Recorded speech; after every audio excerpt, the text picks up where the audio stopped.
In this week's Parsha, there's a mitzvah to honor and fear one's parents.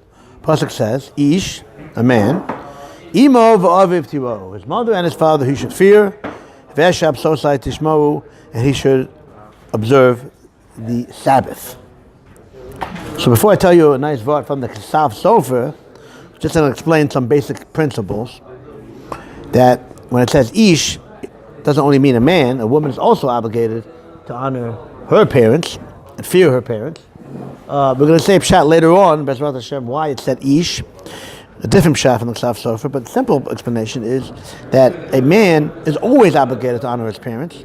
A woman is obligated to honor her and fear her parents when she's single. When she gets older, then she also has another person that she has to honor and fear, and more honor, not fear. If he's a strong guy, then maybe she should fear him, but honor her husband. So that's just why it says Ish. But of course, it applies to women as well. Another pshat, why does it say the mother first and then the father? Okay, when equally the fear is equal to both the mother and father. You have to fear both of them equally. But when it comes to kibud, to honor, it says what shmo kabed es avicha v'esimecha, your father and mother. So I'm not saying big lumdus here. Just saying what the Talmud says. Talmud says that they're both equal, both fear and honor.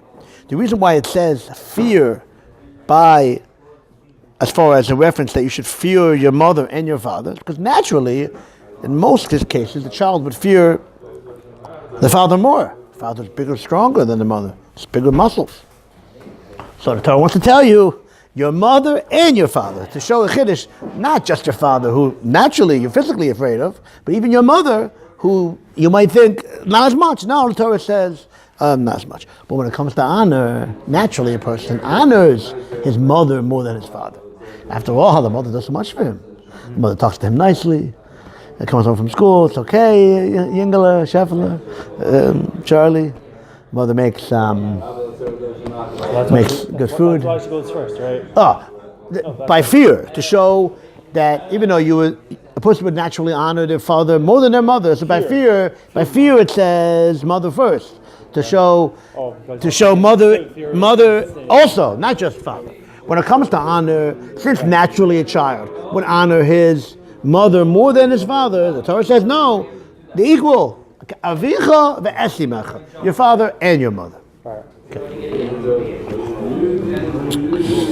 Ksav Sofer says a very interesting idea. Why does the Torah juxtapose, for those who don't speak English, which means put together, the mitzvah of, I got one laugh from the audience, the mitzvah of Kibbud Av V'Em and Shabbos. Why are they put together? So, famous pshat is Shmuel. Gemara in Yevamos, I believe it is, tells us that you have to honor your father and your mother, but there's a qualification. You still have to honor the Sabbath. So if they tell you to break the Sabbath, you don't have to honor your father and mother in that case, because of the rest of the pasuk. Ani Hashem Elokechem, I am Hashem your God. Kulchem chayav mechvodi. Even your parents have to honor me, says God. Therefore, there's no way that their commandment, which is a steer, which contradicts my commandment, you have to listen to them. So the Torah is qualifying. You only have to honor or fear your parents if it's not a steer, not a contradiction to the Sabbath, because they also have to honor me. Shabbos is just an example of all the other mitzvahs. Correct. Right. Very good. Now, Ksav Sofer is going to say an interesting pshat. When it says the mitzvah of Kibbud Av V'Em, honoring one's parents, in Parshas V'Aschanon, you know that the Torah says it over there in the Ten Commandments. It's repeated. It's in Kabbalah Sevicha V'Esimecha in Parshas Yisro, the first time in the Ten Commandments. It's mentioned over here in Parshas Kedoshim, in our Parsha. It's also mentioned in Ten Commandments in Parshas V'Aschanon. So it says over there, Kabbalah Sevicha V'Esimecha, Kasher Tivcha, like I commanded you. Where was the commanded? Rashi says, B'Morah. When the Jewish people sojourned in the land of Morah, that's where the mitzvah of Kibbud Av V'Em was given, even before the Torah was given. In Mount Sinai, earlier, the mitzvah of Kibbud Av V'Em, honoring one's parents, was given in Morah. That's what Rashi says. Very interesting question. Who cares? Why is that so important? Torah tells us, honor your mother and father as I commanded you in Marah. What's this point over here? Why do we care that it was mentioned in Marah? And if it was mentioned in Miami Beach or in Kalamazoo, Michigan, what's this Kiddush? What are we adding by reminding us, Jewish people, the original commandment of Kabbalah Zimicha was in Marah. So when you follow it now, follow it as I commanded you in Marah. What was the Kiddush? What are we adding by mentioning that it was given in Marah? Sounds like Chav Sofer, amazing idea. Besides the fact that the Torah tells you to honor your parents, a child might honor his parents because of a very simple way. See, he benefits from them. I don't mean anybody in particular. Some people live in their parents' house, even after they graduated from college. They live in their parents' house. Okay, the mother's a great cook. They eat the mother's food, right? They live in their parents' house. It's good life. Trying to sell the father's Lincoln. Was that sold yet? I sold the van. You sold the van, okay. But very simple. The parents do everything for the child. So, Hey, listen, if the only reason why you honor your parents is because of what they do for you, what happens when they stop doing nice things for you? you're saying that there shouldn't be a contingency. That goes out the window. That's the mission of Pirkei Avos. Call Ava Tloy B'Davar. Any love which is dependent on a certain thing, once the thing goes, the love goes too. So if you only love your father, the love is always there, though. It's the love, it's the honor. It's like the honor. It's showing the affection. It's a difference. The honor. The honor. The honor. The honor goes away. You said love. Okay? So I thought you meant. Honor goes away. In the Mishnah, it means Ava, literally. It means love. Because we love the person. You love what you're getting out of the person. So once what you're getting out of the person goes away, the love goes away. But you're right. By a father and son relationship, there could still be Ava. But Lamaisa, in the end of the day, the actual doing things, respecting, honoring, fearing the father might go away when he no longer helps you. When you don't need help from him, when he doesn't help you. That's not the reason why Hashem commanded the mitzvah of kibbud of aim. Not because to continue the relationship and to continue to be getting things from the father. No. The Torah, the Gemara has a limud that the Torah compares the honoring of one's parents to the honor of the Almighty. Just like when you have to honor God, whether or not you get things from Him or not. I mean, we all do, but whether or not you realize that you get things from Him or not, it's not dependent on what you receive from God. Same thing too with the honoring of one's parents should not be dependent on what you receive from them. Okay. Now, when the Jewish people were in the Midbar, when Hashem told them originally about the mitzvah of honoring their parents, they were not living on their parents' house. Okay? How were they supported? They had the manna. When the Jewish people, the manna, the mun. So the mun took care of them, their nourishment, and they didn't have to have clothing. The Pasuk says,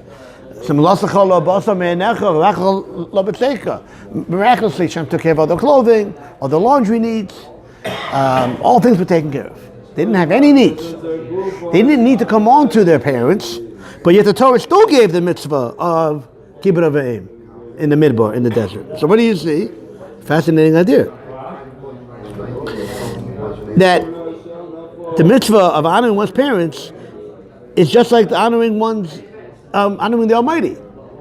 And that's why the mitzvah was given dafka specifically in the midbar, to teach you that the mitzvah of kibbud of aim, honoring one's parents, is not dependent on what you get from them and continuing a relationship with your father in order for him to help you. Because when was the mitzvah given? In the wilderness, when they had no need for parents. God took care of everything. The mitzvah was given dafka at that point to show that the mitzvah is not related to continuing a relationship with one's parents. So that's why it says, "Kabed avicha kasher tzivcha." You should honor your father like I commanded you, just like over there in Morah, in the Midbar. There was no fringe benefit. Namely, that if you honor your father, he will help you because you didn't need help from the parents. God took care of everything. So, what do you see from the fact that the Torah gave the mitzvah of honoring one's parents in Mara? That it's a separate mitzvah, not dependent on continuing your relationship, so you can continue to get things from the father. So maybe that's also the connection between the mitzvah of honoring one's parents and the Sabbath. We asked, why does it bring in the Sabbath? What does that have to do with anything? That if your parents tell you to break the Sabbath, you don't have to listen to them. If a person honors their parents because of what they're going to get from them, then even if the father tells you to do something which is against halakha, he might be tempted to do it because Dad asked me to do something. If I don't do it, he's not going to do things for me anymore. So even if he tells me something against halakha, how about the fact that it says you have to honor him? Forget about the other thing. Right. You have to honor him, so whatever he says, you have to do. Not when it's against the Sabbath. I know. Now, I'm going to explain this now. I'm going to explain this. If the reason why you honor your father is because of you want to continue to get things from him, then it might not make a difference whether or not he tells you to do something which is also or not.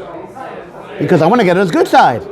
If I'm on his good side, he'll continue to do things for me. He'll pay my tuition, my student loans. Once I don't do things for him, he's not going to pay my loans anymore. So a person might have such a yetzer hara to say, I'm going to listen to my parents even if it's against halakha because I want Dad to continue to pay my tuition. So Torah says no, because of this idea, that the reason why you have to honor your parents is because it's like honoring God. And God doesn't want you to disgrace his kavod, his honor, by listening to the parents when it's a contradiction to what he wrote in the Torah. That's why Shabbos is next to the mitzvah of kibbud avein. Just want to end off with a beautiful shot. We asked before why it says ish imo v'aviv tiro. A man should honor his mother and father. A woman also has to honor her mother and father. Why does it say ish, a man? What we're saying is beautiful. Even when somebody's a ish, even when somebody is a man, meaning he's already a man, he's not a kid anymore. He's already a man. He's already out of the house. Doesn't need to come on to his parents anymore. You still have to honor your parents. Because the mitzvah of honoring your parents is not because of what you can get from them, because of what the Torah says. The Torah says to do it, because it's compared to honoring God. That's why it says ish. Even when you're ish, even when you're a man, when you're a fully grown adult, and you don't need to come on to your parents, you still have to honor your parents and fear your parents, because it has nothing to do with what you can get from them, but it's because of what it says in the Torah.